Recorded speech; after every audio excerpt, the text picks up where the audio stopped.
You know that feeling when you finally decide to upgrade the mower because the old push type keeps choking on the hill, only to end up with a cheap robot that quits the moment it hits a bump or a stray leaf. I've seen that happen a lot, especially when people try to save a few bucks on a low-cost model that promises smart features but can't actually handle a real backyard. The risk of buying the wrong thing is real. You either waste money on a gadget that never mows, or you end up spending weekends fixing it instead of enjoying a tidy lawn. Link is in the description if you want to check the product details on Amazon. So, is the Mammotion LUBA 2 AWD 3000X the smarter buy, or just another flashy promise?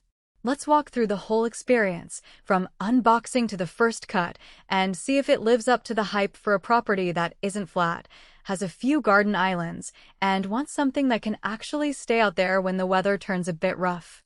First off, the box arrives with the mower, a charging dock, a boundary wire kit, a set of pegs for the wire, a quick start guide, and a small remote that doubles as a manual override. The first thing you notice is the weight. It's heavier than a typical residential robot, which is intentional.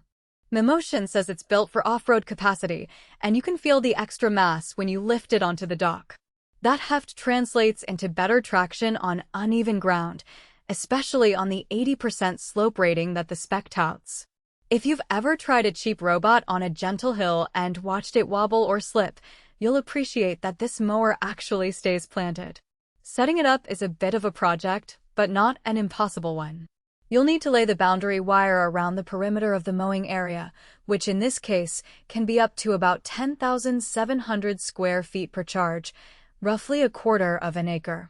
For a lot that's split into two zones, say a main lawn and a side garden, you can program separate zones in the app.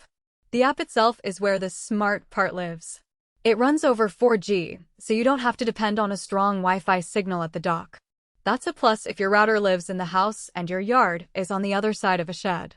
The initial map drawing takes about 20 minutes of the mower running along the boundary, and you can watch its progress on the phone. I found the interface intuitive enough that I didn't need a tech-savvy friend. Just follow the on-screen prompts, and the mower learns the zones automatically. Now, let's talk about everyday use. I set the mower to run in the early morning, when the grass is still a bit damp from the night's dew.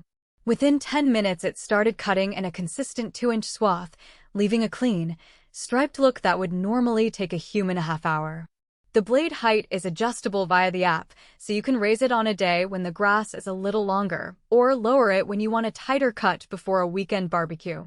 Because the unit can climb slopes up to 80%, it actually tackled the backyard's sloped side without stalling. The wheels have independent motors, so if one wheel slips, the other compensates, keeping the mower on course. I've seen cheaper robots give up on anything steeper than 30%, so that's a concrete win. Obstacle avoidance is another area where the LUBA 2 shows its smarts. The mower has ultrasonic sensors and a bumper that detect both static and moving objects. When it met a garden gnome I'd left on the lawn, it slowed down, rerouted, and continued without any bump. When a squirrel darted across its path, it stopped, waited a few seconds, and then resumed. That level of awareness means you can leave small toys or pet dishes out without fearing a costly repair.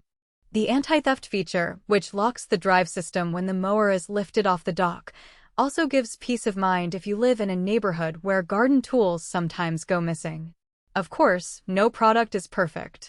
The biggest hidden trade-off I discovered is the reliance on a clear 4G signal. In an area with spotty cellular coverage, the mower can lose connection to the app, which makes remote start/stop or schedule changes a bit frustrating. In my case, the signal was strong enough, but if you're on a rural lot with patchy service, you might need to invest in a signal booster. Another practical limitation is that the mower prefers a relatively clean lawn. Large sticks, thick thatch, or a high concentration of leaves can cause it to pause and try to work around the obstacle, extending the mowing time. I had to rake a thin layer of leaves before the first run, otherwise the mower kept stopping every few minutes. That's not a deal breaker, but it's an extra step that cheap models often ignore in their marketing. Battery life is advertised as enough for up to